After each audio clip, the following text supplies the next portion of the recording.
आज हम भगवत गीता के सभी 18 अध्यायों के बारे में डिटेल में जानेंगे। भगवत गीता एक ऐसा ग्रंथ है जो हमको जिंदगी को जीने का तरीका सिखाता है। भगवत गीता हमें बहुत कुछ सिखाती है।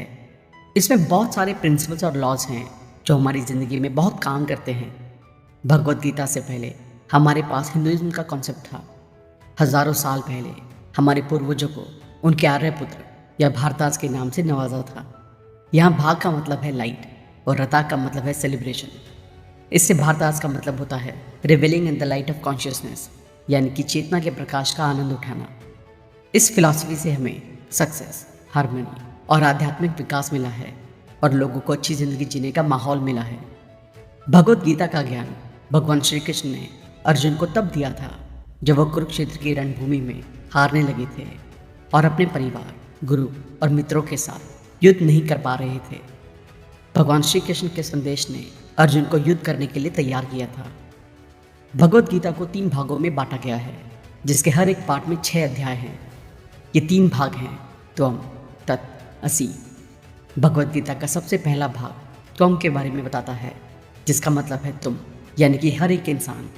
यहाँ भगवत गीता में बताया गया है कि आपको समझना चाहिए कि आपकी ज़िंदगी का मतलब क्या है और आपको उसके अनुसार काम करना चाहिए। भगवत गीता के दूसरे भाग में तत्व के बारे में बताया गया है, जिसका मतलब है सुप्रीम रियलिटी। यहाँ भगवान श्री कृष्ण कहते हैं कि हर चीज़ में भगवान है और सब चीज़ें भगवान में हैं।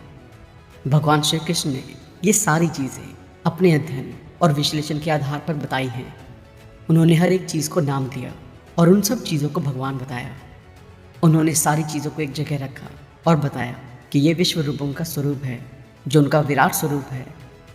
भगवत गीता का तीसरा भाग असि के बारे में बताता है, जिसका मतलब है भगवान और इंसान के बीच का रिश्ता। यहाँ भगवान श्री कृष्ण बताते हैं कि ये पूरा जगत 3 गुणों का बना हुआ है।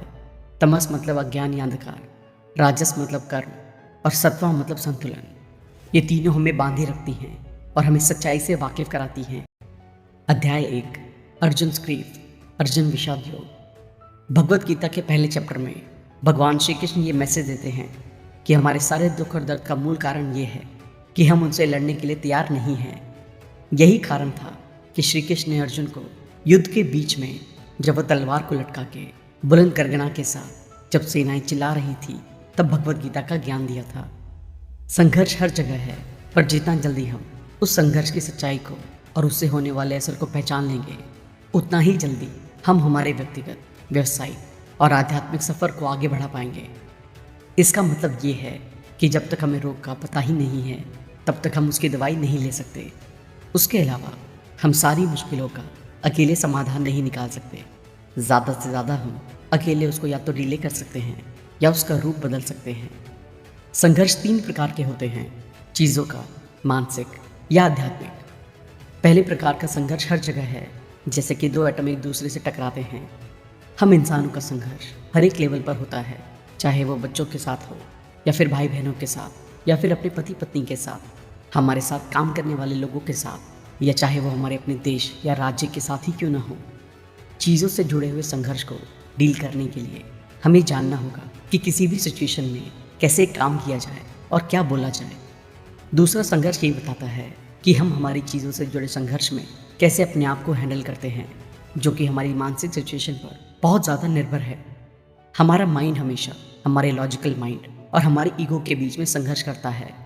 हमारा सबसे पहला संघर्ष हमारे माइंड में पैदा हुए ईगो के साथ होता है, जो हमारी सिचुएशन को ज़्यादा सरल या फिर उसको ज़्यादा स्ट्रेसफुल बना देता है और हम हर सिचुएशन को लड़ाई के नज़रिए से देखने लगते हैं। इससे ये हमारे माइंड के सही सोचने समझने वाले हिस्से को शांत कर देता है और जब हमारा रैशनल माइंड एक्टिव होता है, तब हम सही डिसीजन लेने के लिए कैपेबल नहीं रहते हैं, क्योंकि हम संघर्ष के आर्गुमेंट्स को सॉल्व ही नहीं कर पाते हैं। हम हमेशा हमारे माइंड में ही बातें करते रहते हैं।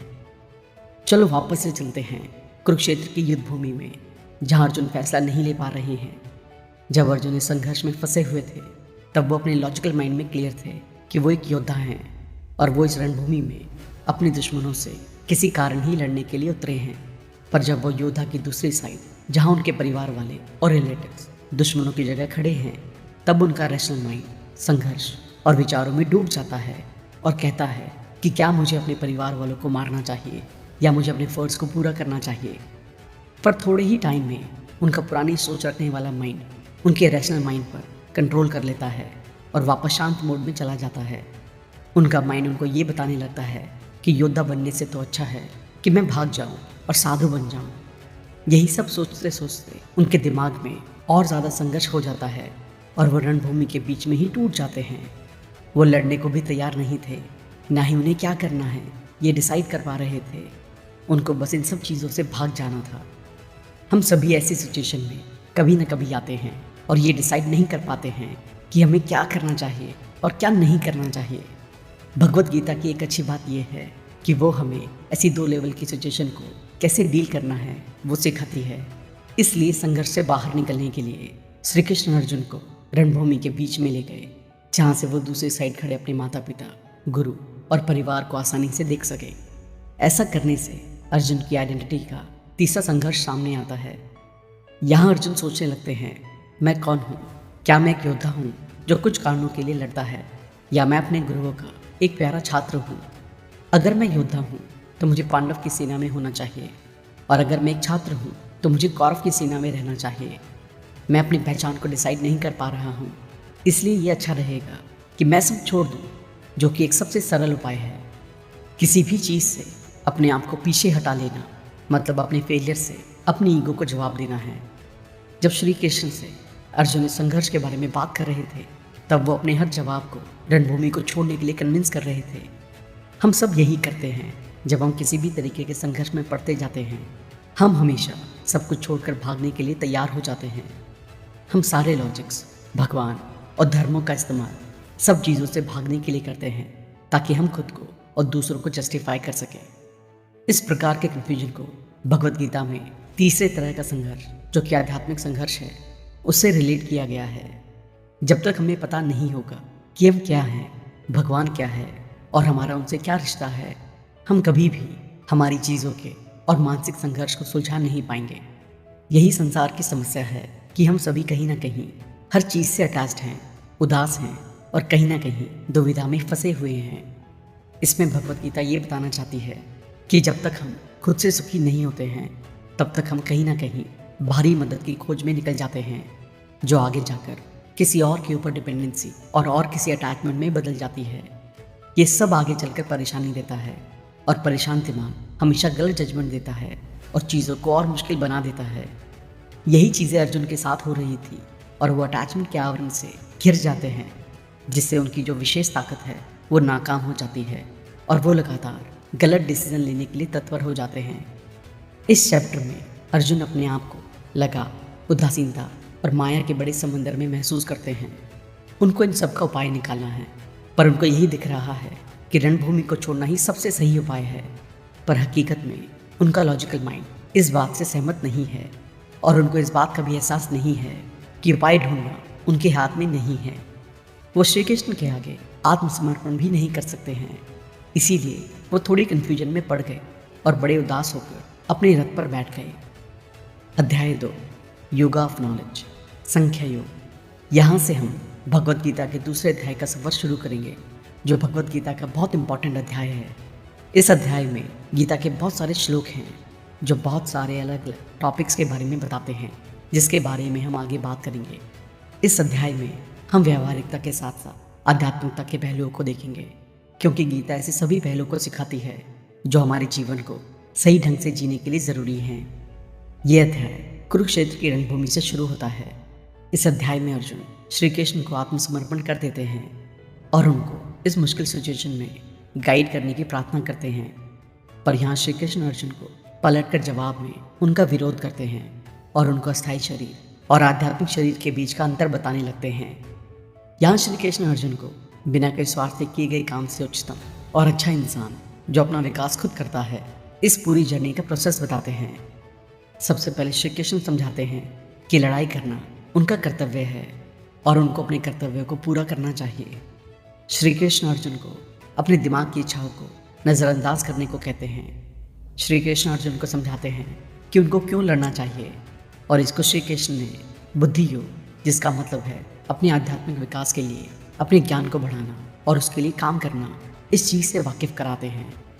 यहाँ पर अर्जुन उलझन में हैं और चाहते हैं कि श्री कृष्ण उनको बुद्धि योग को अच्छे से इस्तेमाल करने के लिए रास्ता दिखाएं और उनको ये रणभूमि छोड़ने से बचाएं। अर्जुन ने अपने आप को श्री कृष्ण को समर्पित कर दिया है और आगे के अनुदेश की मांग करते हैं। यहाँ अर्जुन श्री कृष्ण को कहते हैं कि मैं अपने कर्तव्य के लिए उलझन में हूँ और मैं कमज़ोर होने के कारण अपने दिमाग का संतुलन खो चुका हूँ। इस सिचुएशन में मैं आपका शिष्य हूँ और मैंने अपने आप को आपके आगे समर्पित कर दिया है। कृपया करके आप मुझे गाइड करें और मुझे जो मेरे लिए सही है वो रास्ता दिखाएं। यहाँ पर श्री कृष्ण अपनी शिक्षा को संख्या नीति से समझाते हैं, जिसका मतलब है सारी चीज़ों और आत्मा का विशेष अध्ययन करना। अर्जुन को अपने परिवार वालों के मरने का डर है, पर श्री कृष्ण उनको अपनी सही जिंदगी के बारे में जागरूक कराते हैं, जिसमें वो उनकी आत्मा और उनके बाहरी शरीर के रिलेशन के बारे में बताते हैं। आत्मा कभी जन्म नहीं लेती है, ना ही कभी मरती है। वो सिर्फ एक शरीर से दूसरे नए शरीर में चली जाती है। जब भी कोई मरता है तो उनकी आत्मा एक नए शरीर में चली जाती है, ठीक उसी तरीके से जैसे हम पुराने कपड़े उतार कर नए कपड़े पहन लेते हैं। इसी तरीके से हमारी आत्मा नए शरीर को स्वीकार कर लेती है और पुराने शरीर का त्याग कर देती है। इसी तरीके से हर एक बुद्धिमान इंसान कभी भी बाहरी चीज़ों के बदलाव से परेशान नहीं होता है और वह अस्थायी परिवर्तन के ऊपर इतना ध्यान नहीं देता है। इसके अलावा वो अपने शरीर के सुख या दुख की भी परवाह नहीं करता है। एक क्षत्रिय का धर्म अपने बाहरी शरीर से मुक्ति पाना है। हमें ये समझना चाहिए कि मेरा असली आत्मसम्मान अंदरूनी है और वो कभी नहीं मरेगा। यहाँ अर्जुन का कर्तव्य धार्मिक सिद्धांतों के लिए लड़ाई करना है और उसमें उनको डरने की कोई ज़रूरत नहीं है। यहाँ श्री कृष्ण कर्म योग के बारे में बताते हैं और कहते हैं कि जब हम सर्वश्रेष्ठ शक्ति के प्रति बिना किसी स्वार्थ के अपना काम करते हैं तो वो इंसान शारीरिक बंधनों के जाल से मुक्त हो जाते हैं। इस अध्याय के अगले भाग में श्री कृष्ण स्थिता प्रांजन के बारे में बताते हैं और इंसान की जागरूकता के बारे में बात करते हैं। इस तरीके से इंसान अपनी आइडेंटिटी को अपनी अवेयरनेस के साथ जोड़कर मेटेरियलिस्टिक यानी कि भौतिकवादी दुनिया से अलग हो जाता है। मन और बुद्धि से नियंत्रित इंद्रियों के साथ इंसान भौतिक परेशानियों जैसे सुख और संकट, हानि और लाभ से बिल्कुल इफेक्ट नहीं होता। ऐसा इंसान मन की आध्यात्मिक अवस्था को प्राप्त कर सकता है। अर्जुन को ये सीख मिली कि वो सिर्फ अपनी फिजिकल बॉडी से अपनी ताकत ना दिखाएं, पर अपनी इंटेलिजेंस को भी गहराई से समझें और आगे बढ़ें। अध्याय 3 कर्मयोग। जब अर्जुन उलझन में थे और श्री कृष्ण उनको कार्यरत रहने के लिए सही रास्ता और समझ दे रहे थे, उसके बाद श्री कृष्ण ने अर्जुन को संख्या और कर्म के बारे में बताया, जिसका मतलब है ज्ञान और कार्य करना। श्री कृष्ण आगे समझाते हुए कहते हैं कि सही काम करना भी एक तरीके की पूजा ही है, जो काफ़ी महान पुरुषों ने ऐसे काम करके लोगों के लिए एक एग्जाम्पल बनाया है। श्री कृष्ण अपना ही एग्जाम्पल देते हुए कहते हैं कि उन्होंने काफ़ी सारे काम बिना किसी आशा को रखकर किए हैं। श्री कृष्ण अर्जुन को सही ईगो के साथ किए गए काम और ऐसा नहीं सोचने के लिए उत्साहित करते हैं कि ये काम मैंने किया है। वो अर्जुन को ये बताना चाहते थे कि हमारा हर एक काम कहीं ना कहीं हमारे हर एक गुण पर काम करने वाला गुण होता है। श्री कृष्ण उनको बताते हैं कि ये बेहतर रहेगा कि अगर वो अपना काम अच्छे से करें और दूसरे क्या कर रहे हैं उसके बारे में सोचने से बचें। अर्जुन ने श्री कृष्ण को ये पूछा कि इंसान का कौन सा काम उनको बुराई की तरफ ले जाता है। श्री कृष्ण यहाँ समझाते हुए कहते हैं कि हर एक इंसान का काम उनके गुणों के ऊपर डिपेंड है। जैसे राजस गुण, इसका मतलब है कि इस इंसान के पास जुनून और लड़ने की क्वालिटीज़ हैं।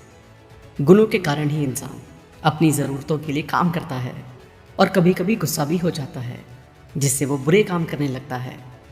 इन सब को दूर करने के लिए श्री कृष्ण कहते हैं कि हमें अपना दिमाग हमारी सेंसेस से स्ट्रांग रखना चाहिए और हमारी स्वयं की समझ हमारे दिमाग से स्ट्रांग होनी चाहिए।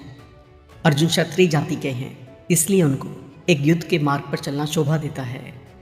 अगर कोई ब्राह्मण या पुजारी जाति का है तो वो योगिक ज्ञान और समझ के लिए जाना जाता है। ये सब ध्यान और शास्त्रों में बताया गया है।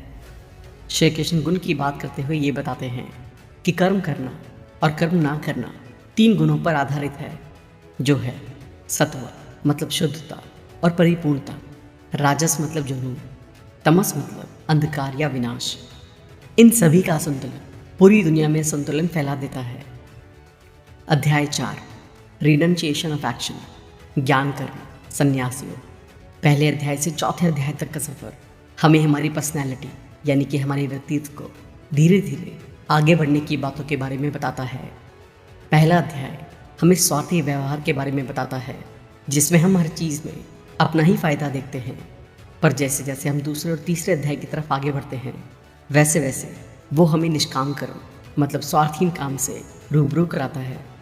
चौथा अध्याय हमें उससे भी आगे के लेवल पर ले जाता है, जिसका शीर्षक है ज्ञान कर्म संन्यास योग। यहाँ हमें विभिन्न प्रकार का ज्ञान मतलब कि हमारी आत्मा का आध्यात्मिक ज्ञान, भगवान और उनके साथ हमारा रिश्ता, ये दोनों ही शुद्ध और मुक्त हैं।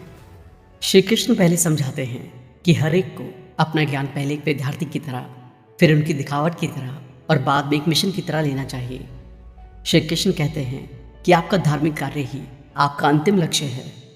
उसके बाद श्री कृष्ण अर्जुन की आत्मा का उनके भारी शरीर से क्या रिश्ता है वो समझाते हैं। यहाँ श्री कृष्ण आध्यात्मिक ज्ञान के ऊपर रोशनी डालते हैं और अर्जुन को विनती करते हैं कि अपने आप को अपने ज्ञान से बांध लो, जो उनके बुरे बर्ताव को जलाकर राख में बदल देगा और रणभूमि में लड़ने की आशा देगा। इस अध्याय में श्री कृष्ण अर्जुन को प्राचीन उपदेश दे रहे हैं।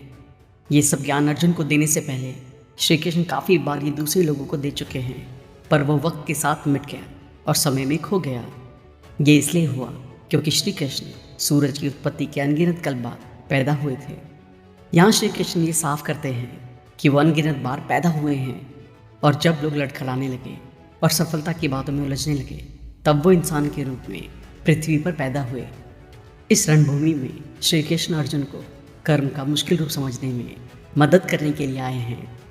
यहाँ श्री कृष्ण अर्जुन को समझाते हैं कि भगवान की पूजा काम के द्वारा भी की जा सकती है। यहाँ पर वो कर्म और कर्म करने वाले दोनों के बारे में बात कर रहे हैं। हम पूजा काफ़ी तरीके से कर सकते हैं, ध्यान, खुद को स्वीकार करके और शास्त्रों को पढ़कर भी कर सकते हैं। हमारी इंटेलिजेंस हमारे अच्छे काम का परिणाम है, और वो तभी आती है जब हमें हमारी लाइफ में एक अच्छा मार्गदर्शन देने वाला गुरु मिले।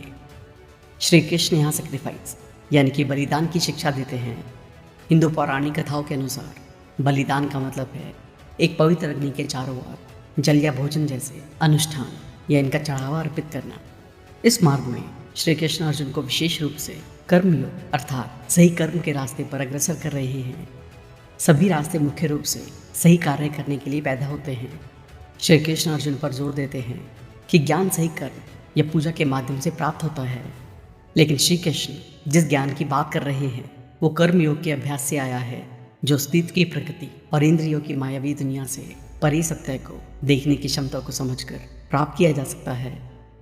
अध्याय 5 योग ऑफ ट्रू रिनंसिएशन कर्म संन्यास योग। हमने अध्याय 4 में देखा कि श्री कृष्ण अर्जुन को कहते हैं कि ज्ञान में भक्ति और निष्क्रियता दोनों काम करते हैं।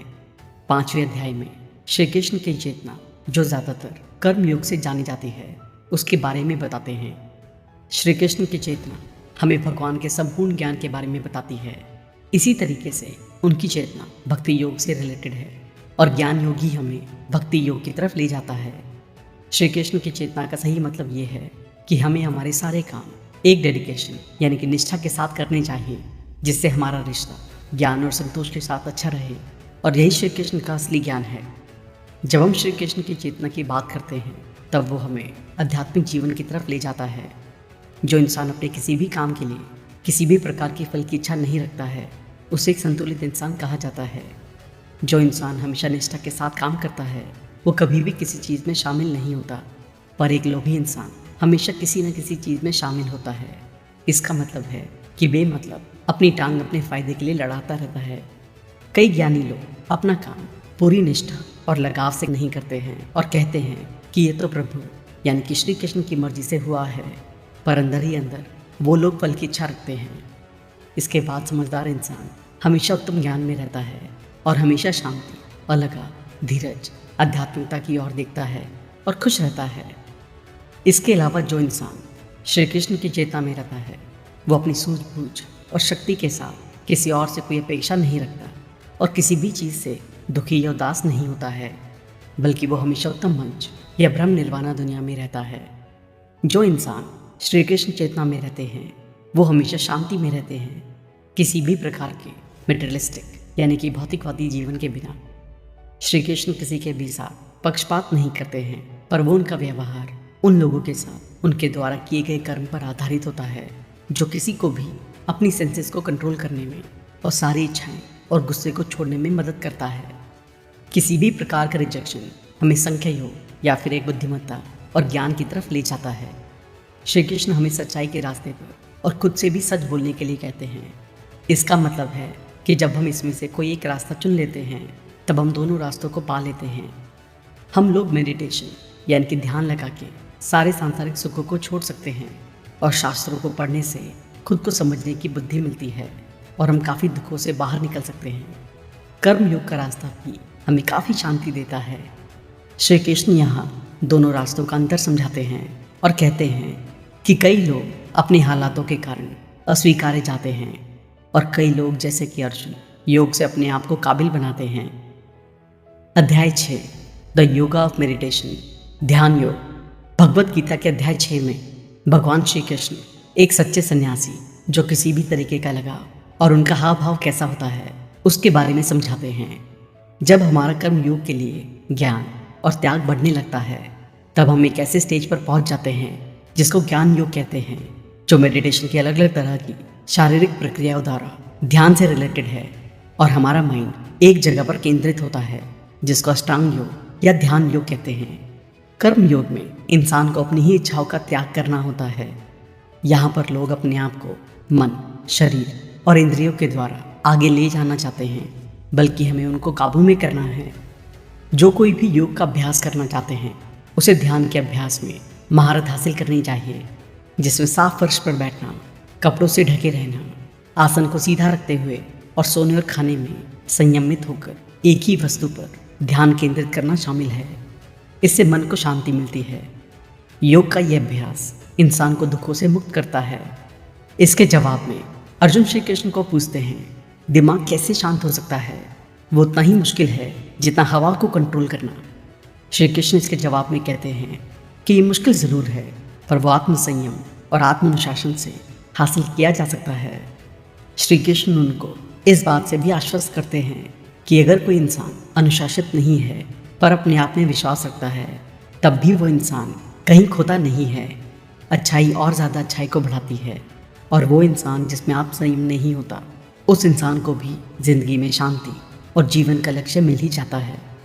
आगे अर्जुन कहते हैं कि योग की प्रैक्टिस में सबसे मुश्किल भाग अपने दिमाग को कंट्रोल में रखना है, क्योंकि उनको पता है कि उनकी माइंड की स्ट्रेंथ और वीकनेस है बेचैन रहना, अस्थिर होना और मजबूत स्वभाव।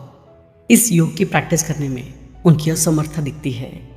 श्री कृष्ण कहते हैं कि इन सब से हम निरंतर अभ्यास और लगन से बाहर निकल सकते हैं। जो इंसान उनके अभ्यास में फेल होता है वो अच्छी बुद्धिमत्ता वाले उत्तम परिवार में जन्म लेता है और ऑटोमेटिकली योगिक प्रिंसिपल की तरफ अट्रैक्ट होता है। श्री कृष्ण इस अध्याय के आखिरी 2 श्लोक में समझाते हैं, योगी हमेशा तपस्वी से बड़ा होता है। इसका मतलब ज्ञानी और कर्मी है। अष्टांग योग का लक्ष्य भक्ति योग से हासिल किया जा सकता है, जिसमें माइंड, बॉडी, आत्मा और सेंसेस को इन्वॉल्व करना होता है। सभी योगी श्री कृष्ण को एक परमात्मा के रूप में देखते हैं। अध्याय 7 नॉलेज एंड विजडम, ज्ञान विज्ञान योग। पहले के 6 अध्यायों में श्री कृष्ण ने इंसान को अपना जीवन जीने के लिए मेटेरियलिस्टिक दुनिया से कैसे परफेक्शन की तरफ अपना कदम बढ़ा सकते हैं उसके बारे में सारी जानकारी और ज्ञान दिया है। पर इस भाग में अर्जुन अपनी जगह से हिले नहीं। अर्जुन के पास ज्ञान की कमी नहीं है, लेकिन उन्हें उसी ज्ञान को अपनी सूझबूझ से चतुराई में बदलना है। ये हम सबके साथ होता है। किसी भी चीज़ के बारे में जानकारी होना और उसी काम को करना, इन दोनों में काफ़ी फर्क होता है। हम सब ज्ञान की बातें करते हैं। अध्याय 6 में श्री कृष्ण मेडिटेशन टेक्निक के बारे में बात करते हैं, पर अर्जुन को अभी भी सवाल है कि हम किस पर और कैसे मेडिटेशन करें। इस अध्याय में श्री कृष्ण ने इसी सवाल का जवाब दिया है। श्री कृष्ण समझाते हैं कि हमें उनको अपने ध्यान में लग मेडिटेशन करना चाहिए और वही हमारे ईश्वर हैं ऐसा मानना शुरू कर देना चाहिए। श्री कृष्ण वादा करते हुए कहते हैं कि हमें ज्ञान और चतुराई को एक साथ जोड़कर उनको जानना चाहिए। इस अध्याय में श्री कृष्ण अर्जुन को समझाते हुए कहते हैं, मैं आपको सारी चतुराई का ज्ञान यहाँ दे दूंगा और इस दुनिया में इससे आगे कुछ जानने को बचा ही नहीं है। वो आगे कहते हैं कि इन हज़ारों लोगों में से कोई एक ही परफेक्शन को हासिल कर सकता है और सभी जो लोग एफर्ट दे रहे हैं हकीकत में वही मुझे जानते हैं। जब मैंने काफ़ी जन्म ले लिए हैं, उसके बाद एक चतुर पुरुष मेरे पास आकर कहता है कि वासुदेवाय सर्वम, मतलब कि वासुदेव ही हर जगह हैं। श्री कृष्ण ईश्वर के हायर और लोअर दोनों पहलुओं को समझाते हैं।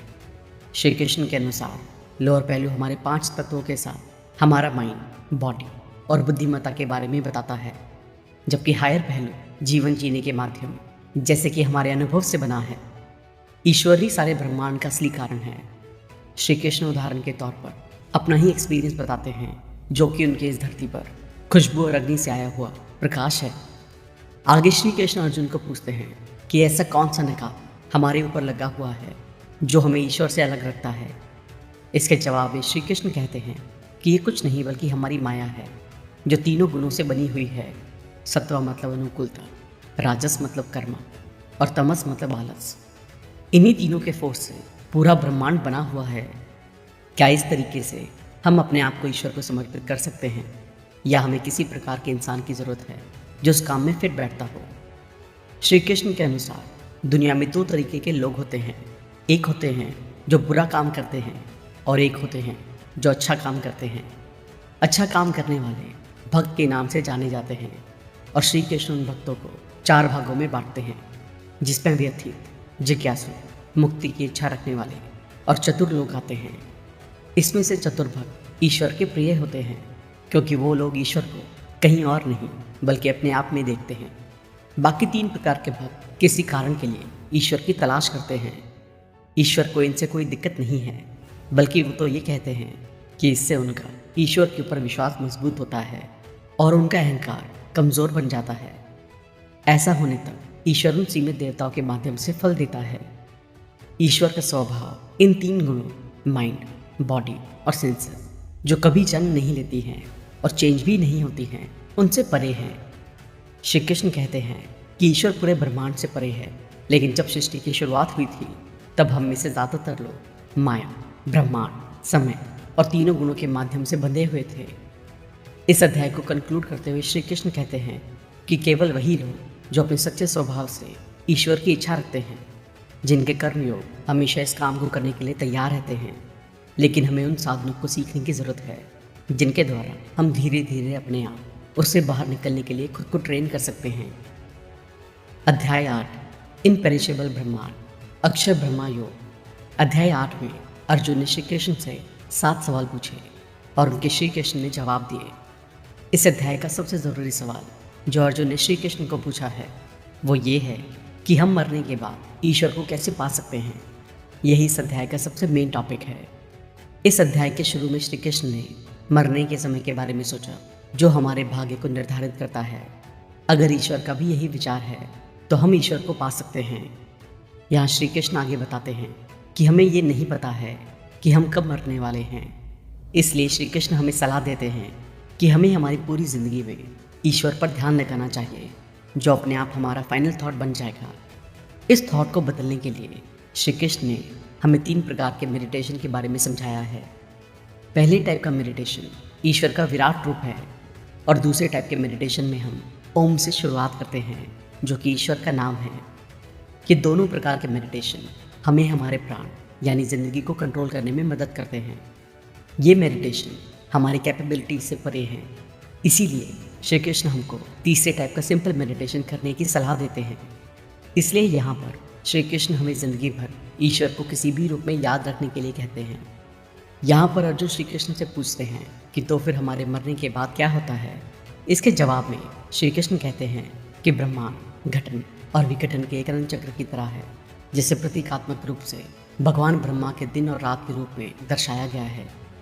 भगवान ब्रह्मा के दिन और रात दोनों 4.32 बिलियन ईयर्स जितने लंबे होते हैं। हर एक रात के अंत में सारे जीवों की वापस से अभिव्यक्ति होती है। इसका मतलब ये हुआ कि वो लोग दिन के अंत में फ्रीज हो जाते हैं और दिन के शुरुआत में पिघल जाते हैं। ये एक लगातार चलने वाला प्रोसेस है। आगे श्री कृष्ण बताते हैं कि हम सब रचना और विघटन के ना खत्म होने वाले चक्र में बंधे हुए हैं। हम सभी लोग एक इसी एंडलेस साइकिल में सफ़र कर रहे हैं। जो इसमें अपने एफर्ट्स लगाता है वही वहाँ से बाहर आ सकता है। इसीलिए श्री कृष्ण हमें समझाते हैं कि मुक्ति को हासिल करने के लिए हमें काम करना चाहिए, और यही भगवद गीता का सार है। इस अध्याय के एंड में श्री कृष्ण जीवा और आत्मा के 2 रास्ते से हमें वाकिफ करा रहे हैं, जो हमारे मरने के बाद मिलता है। श्री कृष्ण यहाँ बताते हैं कि पहला रास्ता अंधकार वाला है और ये वही लोग हासिल कर पाते हैं जो लोग इस धरती पर अच्छे काम करते हैं और स्वर्ग में जाते हैं। वहाँ पर वो लोग अपने कर्मों के लिए परिणाम को पाते हैं और जब वहाँ पर उनका हिसाब खत्म हो जाता है तब वो वापस जन्म लेते हैं और इस दुनिया में वापस से आते हैं। दूसरा रास्ता उजाले से भरा हुआ है जो भक्तों द्वारा पाया जा सकता है, जो मेडिटेशन की प्रैक्टिस करते हैं और धरती पर अच्छा काम करते हैं। मरने के बाद वो भगवान ब्रह्मा के पास रहते हैं और जब तक वो उनमें विलीन हो जाते हैं तब वो मुक्ति प्राप्त करते हैं। इसलिए इस अध्याय में और पूरी भगवद गीता में श्री कृष्ण हमें भक्तों का रास्ता फॉलो करने के लिए कहते हैं। अध्याय 9, the yoga of the greatest secret, राज विद्या योग। भगवद गीता के अध्याय 8 में श्री कृष्ण ने सृष्टि के निर्माण और विघटन के अनंत चक्र के बारे में बताया है और हम सभी इस चक्र में फंसे हुए हैं उसके बारे में भी बताया है। इस अध्याय में उन्होंने अर्जुन को इस अनंत चक्र से बचने के लिए श्री कृष्ण ने एक बहुत ही गहरा और गुप्त ज्ञान देना शुरू किया।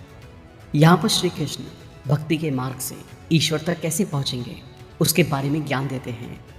श्री कृष्ण बताते हैं कि ये रास्ता मुक्ति पाने की पूजा और अर्चना से भी आसान साधन है। आगे अर्जुन श्री कृष्ण से पूछते हैं कि ज्ञान क्या है। ईश्वर ही इस ब्रह्मांड का कारण है। हर चीज़ ईश्वर की इच्छा से चलती है और हर चीज़ में ईश्वर है।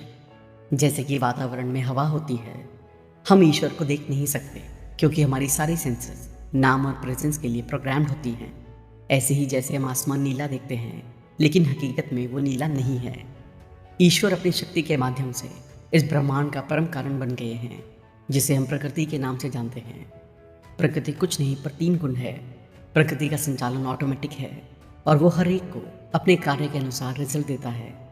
ज़्यादातर लोग इस सिस्टम में फंसे हुए हैं और इससे बाहर नहीं निकल पा रहे हैं क्योंकि वो लोग अपने कार्यों से बहुत ज़्यादा अटैच्ड हैं, जबकि ईश्वर इसी सिस्टम को देखने वाले हैं और वो किसी भी चीज़ से अटैच्ड नहीं है। इसी शक्ति के साथ उन्होंने इस नाम और रूप की दुनिया बनाई है जिनकी वो देख रेख करते हैं और अंत में वो उसमें ही विलीन हो जाते हैं। आगे श्री कृष्ण कहते हैं कि अगर हमें प्रकृति के जाल से मुक्त होना है तो हमें हमारे पास जो ज्ञान है उसको बदलना होगा और हमारे अंदर से ईश्वर के लिए जो भी गलतफहमी है उसको निकालना होगा। यहाँ पर श्री कृष्ण पहले गलतफहमी के बारे में बताते हैं कि इंसान ही ईश्वर का स्वरूप है। दूसरी गलतफहमी ये है कि मैं ही शरीर, माइंड और इंटेलेक्ट हूँ। तीसरी गलतफहमी है कि एक ही भगवान की पूजा करने से हमें परमानेंट रिजल्ट्स मिलेंगे। पर इस अध्याय में श्री कृष्ण इन सभी गलतफहमी को दूर करते हैं। इन सारी गलतफहमी को दूर करने का सबसे सही उपाय है कि हम ईश्वर की पूजा करें, मतलब कि हम भक्ति का मार्ग अपनाएं। श्री कृष्ण इसको हमारी रूटीन लाइफ में लाने के बहुत सारे रास्ते बताते हैं। हमें लगातार ईश्वर के ऊपर ध्यान लगाना चाहिए क्योंकि वही सब चीज़ों का कारण है। ये ज्ञान यज्ञ से जाना जाता है। हमें हमारे सारे काम को ईश्वर को समर्पित करना चाहिए। हमें ईश्वर को सब लोगों में, चीज़ों में और सारी सिचुएशन में देखना शुरू करना चाहिए। श्री कृष्ण काफ़ी सारे पॉइंटर्स दिखाते हैं, जैसे कि हम हमारे पेरेंट्स में, ग्रैंड पेरेंट्स में और मौसम के बदलाव में ईश्वर को देख सकते हैं। आगे श्री कृष्ण 2 तरीके के भक्तों के बारे में बताते हैं। एक होते हैं इच्छा ओरिएंटेड भक्त जो अपना काम करते हैं जिससे उनको मरने के बाद स्वर्ग मिले और उनके पाप खत्म होने के बाद वो वापस धरती पर आएँ। दूसरे भक्त वो होते हैं जो निष्काम हैं या कोई इच्छा नहीं रखते, जिनको सिर्फ ईश्वर चाहिए। श्री कृष्ण कहते हैं कि ईश्वर हमेशा डिज़ायरलेस भक्तों का ही ध्यान रखते हैं और उनको सही समय पर जो चाहिए, जैसे खाना, छत, पैसा, ज्ञान और गुरु देते हैं। भक्ति की महिमा है कि यह हर किसी के लिए, पापियों से लेकर महान संसारिक लगाव से सभी लोगों के लिए सुलभ है।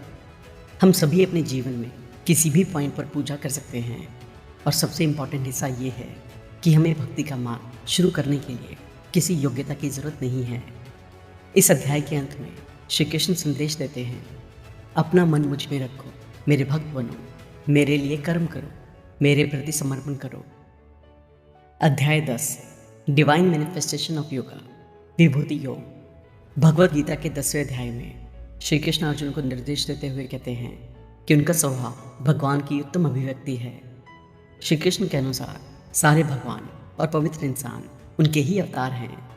यहाँ श्री कृष्ण उदाहरण देते हुए कहते हैं कि जैसे कि सूर्य भगवान इंद्रदेव, जिनका शांत स्वभाव भी उनका ही है, और इंद्र भगवान का रुद्र रूप भी श्री कृष्ण का ही स्वरूप है। यहाँ श्री कृष्ण अपने आप को इस ब्रह्मांड में पॉजिटिव और नेगेटिव दोनों तरीकों से दर्शाते हैं, जैसे कि सुख और दुख, साहस और डर। जो इंसान श्री कृष्ण के इन दोनों अवतार को मान लेता है, वही इंसान रीबर्थ की साइकिल से मुक्त हो सकता है। जब ऋषि मुनि ध्यान करते हैं, तब वो भगवान के साथ मिलने की स्थिति में प्रवेश कर जाते हैं।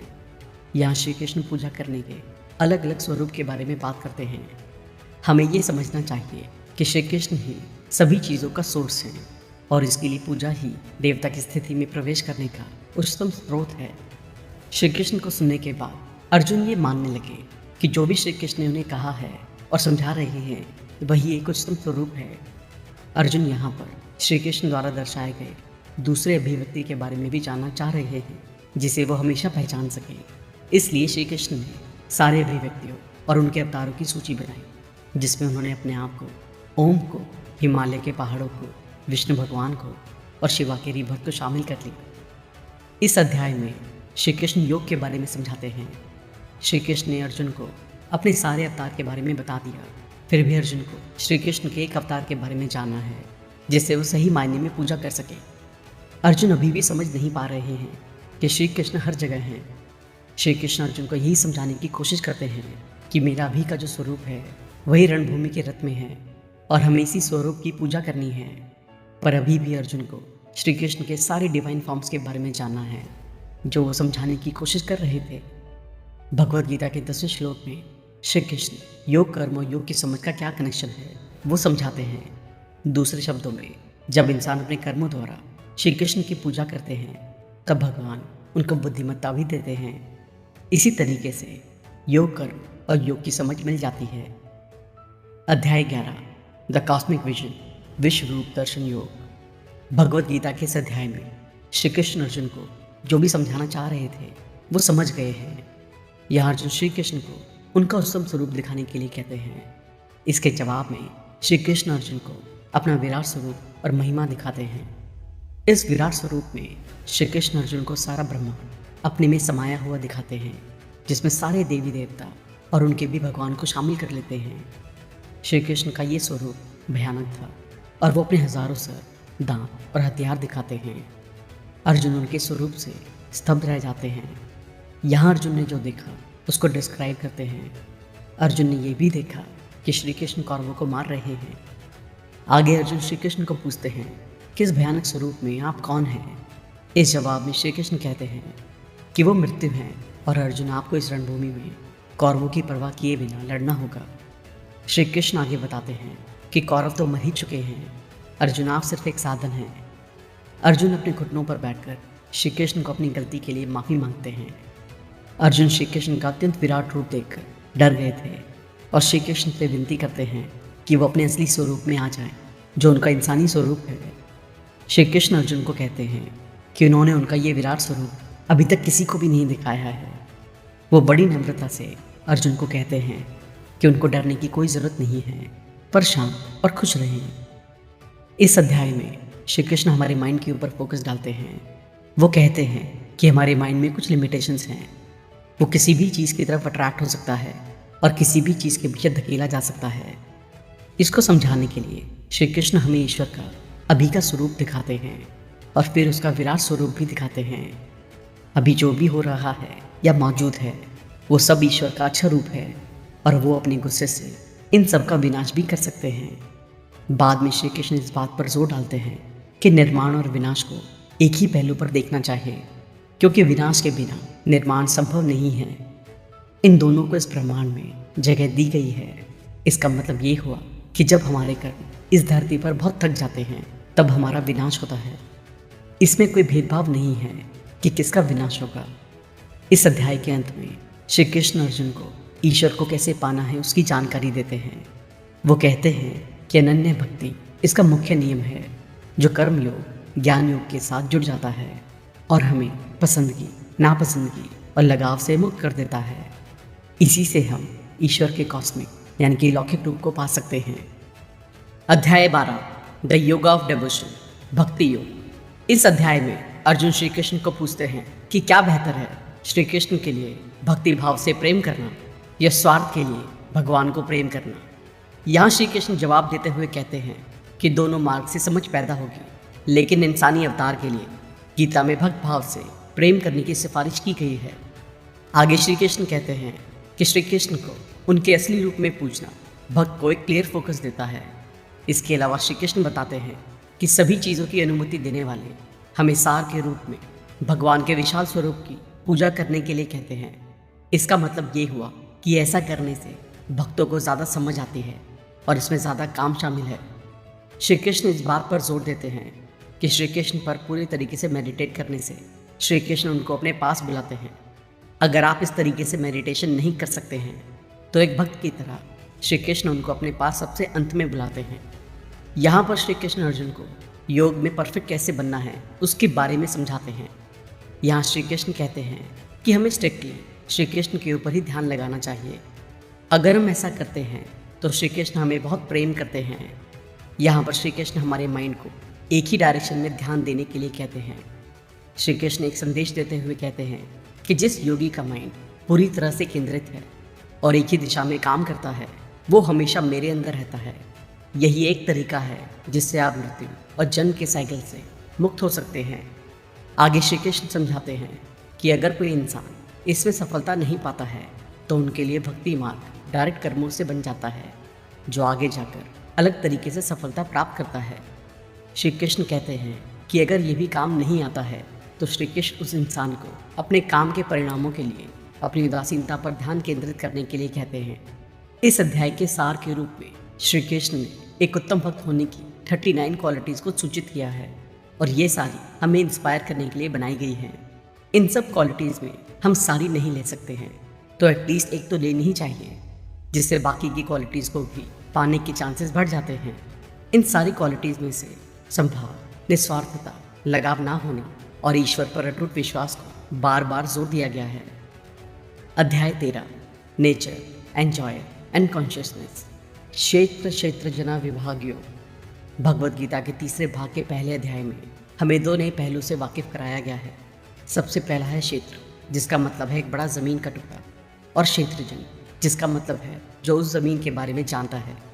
यहाँ पे हम ज़मीन को अपने शरीर की तरह सोच सकते हैं और ज़मीन के बारे में जानने वाले को हमारे अंदर की आत्मा के रूप में देख सकते हैं। पर यहाँ पर जब हम ज़मीन को हमारी बॉडी से जोड़ते हैं तब हकीकत में वो हमारे दिमाग, बुद्धिमत्ता और ईगो के साथ साथ दूसरी चीज़ें जैसे कि मटेरियल एनर्जी जो हमारे व्यक्तित्व को दर्शाता है उसके साथ भी जुड़ जाता है।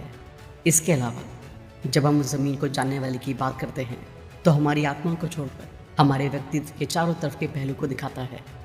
इस अध्याय में श्री कृष्ण हमें हमारे शरीर की आत्मा के बारे में समझाते हैं।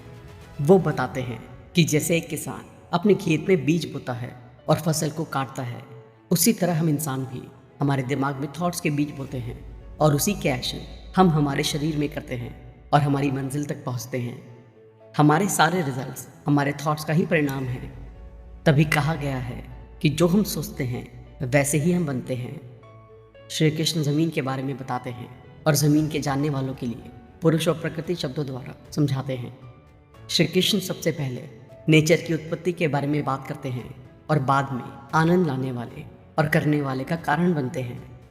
इस अध्याय में श्री कृष्ण ने हमें कर्म, भक्ति, राजा और संख्या योग के सारे स्टेप्स का रोड मैप दिया है। श्री कृष्ण बहुत ही इंपॉर्टेंट पहलू के बारे में समझाते हैं कि अपने आप को अविनाशी ईश्वर के पास ले जाना और प्रकृति से अपने आप को दूर करना, जो सारे एक्शन और डाइवर्सिटी का गोदाम है। अध्याय 14 the 3 modes of material nature. प्रकृति पुरुष से जगत की उत्पत्ति। 13वें अध्याय में श्री कृष्ण ने हमारी इस दुनिया में अस्तित्व के 2 प्रॉब्लम्स बताए हैं। सबसे पहला है हमने हमारे रियल नेचर को अनदेखा कर दिया है, जो एक भ्रम पैदा करता है, लेकिन वो एक अलग नाम से जाना जाता है जिसको हम पुरुष या जीव कहते हैं। हमारी जीवा हमारे 3 गुणों की प्रकृति का परिणाम है। इस अध्याय में श्री कृष्ण इन्हीं 3 गुणों से हम कैसे बाहर निकले उसके बारे में सिखा रहे हैं। कृष्ण अर्जुन को योग के अल्टीमेट ज्ञान को योग मास्टर्स ने कैसे हासिल किया है उसके बारे में बताते हैं। वो कहते हैं कि वो एक बीज देने वाले दाता हैं और नेचर हमारी को जहाँ से सारे लोग इस 2 कॉम्बिनेशन को लेकर जाते हैं। इसके एडिशन में श्री कृष्ण इसमें सत्व, राजस और तमस के बारे में समझाते हैं। ये सब इंसान के स्वभाव पर आधार रखता है। गुण हमें हमारे अंदर की आत्मा को हमारे शरीर से जोड़े रखता है, जिसमें सत्व ज्ञान और आनंद के साथ जुड़ा हुआ है, राजस जुनून और कार्य के साथ जुड़ा हुआ है, और तमस आलस और नींद के साथ जुड़ा हुआ है। इन तीनों में से सत्व के पास इंसान को ऊपर उठाने की ताकत है, क्योंकि वो बुद्धिमत्ता से जुड़ा हुआ है। दूसरे इंसान को रोकते हैं और नीचे गिरा देते हैं। मरने के बाद लोगों पर शासन करने वाले गुण इंपॉर्टेंट होते हैं, क्योंकि ये उनके पुनर्जन्म के प्रकार को निर्धारित करता है। अर्जुन श्री कृष्ण को पूछते हैं कि हम कैसे जान सकते हैं कि किसी ने इन सारे गुण को पार कर लिया है। इसका श्री कृष्ण जवाब देते हुए कहते हैं कि जिन्होंने इन 3 गुणों को पार कर लिया होता है, वो सब चीज़ों से दूर होता है और सुख और दुख में एक जैसा ही रिस्पॉन्ड करता है। यहाँ पर श्री कृष्ण वापस से बताते हैं कि ईश्वर की जागरूकता और मेटीरियल पहलू हमें हमारे पूर्ण ब्रह्मांड में ऊंचाइयों पर ले जाता है। जीव जो ईश्वर की जागरूकता के साथ वाला पहलू है, जो हम सब में होता है, वो प्रकृति और मेटीरियल पहलू को दिखाता है। ये पहचान अज्ञानता का एक उत्पाद है, जो हमें अलग प्रकार के जन्म और मृत्यु के अनंत चक्र में डाल देता है। उनके डिस्कशन के दौरान अर्जुन सवाल पूछते हैं, जिन्होंने इन 3 गुणों को पार कर लिया है, उनको हम कैसे पहचानेंगे? इसके जवाब में श्री कृष्ण कहते हैं कि जो इन 3 गुणों में से किसी भी गुण से प्रभावित नहीं हुआ है, या इनमें से किसी भी गुण से जुड़ा नहीं हुआ है, ऐसे इंसान अपने शरीर सहित सारे ब्रह्मांड को गुण की तरह ही देखता है। ऐसा इंसान हर समय वस्तु, परिस्थिति और लोगों को पूर्ण रूप से एक समान देखता है। अध्याय 15 the yoga of the supreme person, पुरुषोत्तम योग। इस अध्याय में श्री कृष्ण बताते हैं कि दुख के दायरे में रहने वाले को एक पेड़ मानते हैं, जिसकी शाखाएं इन गुणों से भरी हुई हैं और जड़ें कार्य से भरी हुई हैं। श्री कृष्ण यहाँ अर्जुन को सलाह देते हैं कि इस पेड़ को धारदार कुल्हाड़ी से, जो कि डिटैचमेंट है, उसे काट देना चाहिए और भगवान की राह पर निकल जाना चाहिए। जिन इंसानों में सेल्फ डिसिप्लिन होता है और योग के पाथ को फॉलो करते हैं, वो भगवान को अपने अंदर ही देखते हैं। भगवत गीता का 15वां अध्याय सारे भागों से हटकर है। यह अध्याय सिर्फ गीता को ही नहीं, बल्कि अपने 20 श्लोक में सारे वेदों के बारे में बताता है। इसमें 4 विषयों को शामिल किया गया है, जो किसी भी आध्यात्मिक ग्रंथ के सार में, जैसे कि दुनिया क्या है, मैं कौन हूँ, ईश्वर क्या है और मेरे और दुनिया के बीच में क्या संबंध है। ये अध्याय सबसे पहले इस दुनिया की प्रकृति को संबोधित करता है। इस दुनिया में हमारा अस्तित्व एक पेड़ की तरह है, जैसे एक फैमिली ट्री हो, जहाँ जड़ प्रकृति की हो सकती है, संचालित करने वाले ईश्वर हैं, सगुण ब्रह्मांड गुणों के साथ शाश्वत सार हैं, जबकि समासार, जो कि इस संसार में हमारा अस्तित्व है, इस पेड़ की बाहरी वृद्धि है। आगे श्री कृष्ण समझाते हैं कि इन सब चीज़ों से बाहर निकलने का एक ही रास्ता है कि हमें अपने आप को डिज़ायर और एक्शन के अनंत साइकिल से दूर करना है। उदासीनता को अपने अंदर पैदा करने का सबसे अच्छा तरीका है एक सीधे पेड़ के स्रोत पर जाना, जो ईश्वर की शरण में है। ईश्वर हमें सूर्य, चंद्रमा और अग्नि के माध्यम से जागृत करते हैं और ऊर्जा प्रदान करते हैं। यह ऊर्जा पूरे ब्रह्मांड में सोना या अमृत के रूप में परिचालित होती है। केवल वो इंसान जिनके पास ज्ञान की आँख है, जिन्होंने कर्म और बुद्धि योग से खुद को शुद्ध करने के बाद शास्त्रों की शिक्षा को आत्मसात कर लिया है, वो खुद के अविभाजित स्वभाव को पहचानते हैं और बाकी सब भ्रम में जी रहे हैं। अध्याय 16 the divine and demonic natures, देवासुर संपद विभाग योग। भगवत गीता के 16वें अध्याय में श्री कृष्ण हमें हर इंसान के अंदर की अच्छी और बुरी आदतों के बारे में बताते हैं। यहाँ श्री कृष्ण निर्भयता और मन की पवित्रता जैसे सारे अच्छे गुणों से जानकार कराते हैं, जिसमें शैतानी और अहंकार जैसे गुण भी शामिल हैं। श्री कृष्ण आगे ये बताते हैं कि ईश्वर गुण कॉन्फिडेंस और मुक्ति की तरफ बढ़ते हुए पत्थर हैं, जबकि शैतानी गुण कभी ना खत्म होने वाले बंधन और दुख की तरफ बढ़ने वाली चिपचिपी ढलान है। इस अध्याय में श्री कृष्ण फिलॉसफी के बारे में विस्तार से बताते हैं, क्योंकि अत्यधिक भौतिकवाद को शैतानी नेचर से अलग नहीं माना जाता है। मेटेरियलिस्टिक लोग किसी भी मानवतावादी रूल्स या वैल्यूज़ पर भरोसा नहीं करते हैं, क्योंकि वो दुनिया को छोटे छोटे पार्टिकल्स या मटेरियल से जोड़कर बनाए गए वैसे रूप में देखते हैं। श्री कृष्ण कहते हैं कि ऐसे लोग भ्रम और अज्ञान में फंस जाते हैं। ऐसे लोग खुशियाँ लाने की बजाय उनकी अपनी अनंत इच्छाएँ ही उनको काफ़ी चिंताएँ देती हैं। ऐसे लोग अपने परिवार, अपने धन और अपने कार्यों के लिए हमेशा अहंकार और गर्व पैदा करते रहते हैं।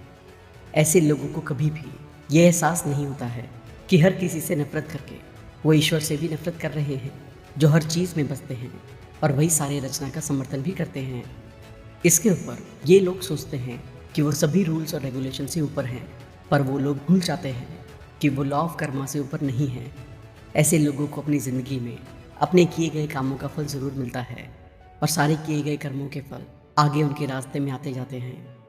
अपने आप का ध्यान रखते रखते वो लोग भूल जाते हैं कि वो इंसान हैं और जानवरों की तरह बिहेव करने लगते हैं। इसलिए उन लोगों को जानवरों, कीड़ों और दूसरे एनिमल्स की तरह जन्म और मृत्यु के अनंत चक्र में डाला जाता है।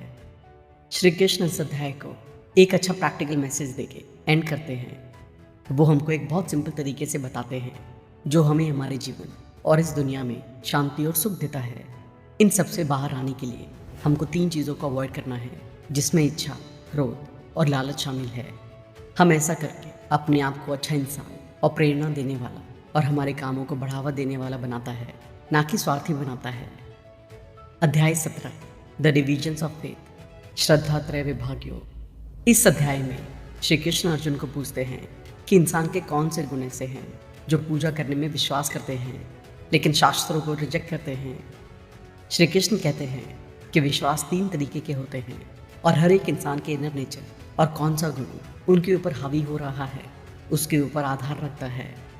इसके बारे में आगे श्री कृष्ण समझाते हैं कि सात्विक प्रकृति के इंसान भगवान की पूजा करते हैं, जबकि राजसिक प्रकृति के इंसान देवता की पूजा करते हैं और तामसिक प्रकृति के इंसान भूत प्रेत की पूजा करते हैं।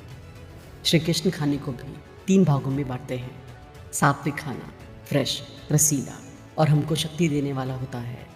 राजसिक खाना कड़वा, सॉल्टी और खट्टा होता है जो हमें अनईजीनेस देता है, जबकि तामसिक खाना टेस्टलेस, बासी, ज़्यादा पका हुआ या खराब होता है। सात्विक खाना हमारी बॉडी, माइंड और स्पीच को कंट्रोल करता है। राजसिक खाना प्राइड और रिस्पेक्ट को पाने के लिए प्रेरित करता है, जबकि तामसिक खाना हमें दूसरों को नुकसान देने और ज़बरदस्ती की पावर दिखाने के लिए प्रेरित करता है। सात्विक दान खुद के लिए दिया जाता है, राजसिक दान बेमन से और स्वार्थ से दिया जाता है, जबकि तामसिक दान डिसरिस्पेक्टफुली और गलत जगह पर दिया जाता है। यहाँ श्री कृष्ण आगे बताते हैं सत्व एक ऐसा गुण है जो हमें भगवान और अपने आप से जोड़ता है। दूसरी तरफ राजस और तमस कभी भी पॉजिटिव नहीं होते हैं, वो हमेशा इंसान को भगवान से दूर ले जाते हैं। अभी भी शास्त्रों का ज्ञान होना बहुत ज़रूरी है। अभी भी श्री कृष्ण कर्म वाले रास्ते को बढ़ावा देते हैं और बताते हैं कि हमेशा ज्ञान की ही जीत होती है। शास्त्रों के विरुद्ध जाके किया गया काम सही कार्य नहीं माना जाता है। अध्याय 18 द परफेक्शन ऑफ रिनंसिएशन, मोक्ष संन्यास योग। भगवद गीता के आखिरी अध्याय में श्री कृष्ण अर्जुन को त्याग के बारे में बताते हैं। श्री कृष्ण त्याग और सरेंडर करने के बीच के अंतर बताते हैं। श्री कृष्ण जोर देकर कहते हैं कि अगर प्राणी पूरी तरह से कर्म का त्याग नहीं कर सकते हैं, उन्हें कर्म के परिणामों को त्यागना होगा। वो आगे बताते हैं कि जब भी हम कोई काम करते हैं तब हमारे साथ हमेशा 5 तत्व जुड़े हुए होते हैं। ये 5 तत्व हैं हमारा शरीर, हमारा मन, हमारे सेंसरी ऑर्गन्स, हमारा बर्ताव और हमारा सोसाइटी को दिया गया प्रदान। श्री कृष्ण इन कॉन्सेप्ट्स को ज्ञान, कर्म और रीजन को उनके गुणों के आधार पर 3 भाग में डिवाइड करते हैं। सात्विक ज्ञान हमें सिखाता है कि सभी इंसान विभाजितों के बीच अविभाजित हैं और कभी चेंज नहीं होने वाले और डिवाइड नहीं होने वाले प्राणी हैं। इस अध्याय में श्री कृष्ण उसके बारे में बात करते हैं जिसने खुद पर और योग में अपने आप को मास्टर किया। फ्रीडम की ये सिचुएशन कुछ अच्छे बिहेवियर जैसे कि नॉन अटैचमेंट, सोशल सुखों से अपने आप को डिटैच रखना और गहरे ध्यान में लीन हो जाना होता है। श्री कृष्ण सफल योगी के सबसे अलग कैरेक्टरिस्टिक्स की बात करते हैं। वो आगे बताते हैं कि कैसे एक इंसान का दिल और दिमाग पूरी तरह से भगवान में लीन हो जाते हैं और अल्टीमेट फ्रीडम को पाते हैं। जब अर्जुन ने श्री कृष्ण की तरफ देखा, जब श्री कृष्ण ने कहा कि आप मेरे पास ज़रूर आओगे और मुझे पूरा यकीन है क्योंकि मैं तुमको प्यार करता हूँ। इस अध्याय का एंड इस बात पर जोर देता है कि इंसान की योगिक शक्ति कैसे श्री कृष्ण को समर्पित है। इसलिए वो अर्जुन को कहते हैं कि चिंता करने की कोई ज़रूरत नहीं है और अपनी सारी एनर्जी और फोकस को श्री कृष्ण को प्यार करने में लगा दो। हम में से जो भी कृष्ण को समर्पित है वो कैसे भी मुक्त हो जाता है। यह श्री कृष्ण का जो लोग उनके लिए पूरी तरह से डिसिप्लिन हैं और भगवान के लिए भूखे हैं, उनकी मुक्ति का सीक्रेट है। अर्जुन ने श्री कृष्ण से जो सच्चाई सीखी है उसके लिए धन्यवाद करते हैं और युद्ध करने के लिए वादा करते हैं। थैंक यू दोस्तों। जब मैंने पहली बार भगवद गीता को पढ़ा था तो मुझे बहुत सी ऐसी सीख मिली थी जो मैंने सुनी तो बहुत बार थी, लेकिन कभी उन पर ध्यान नहीं दिया।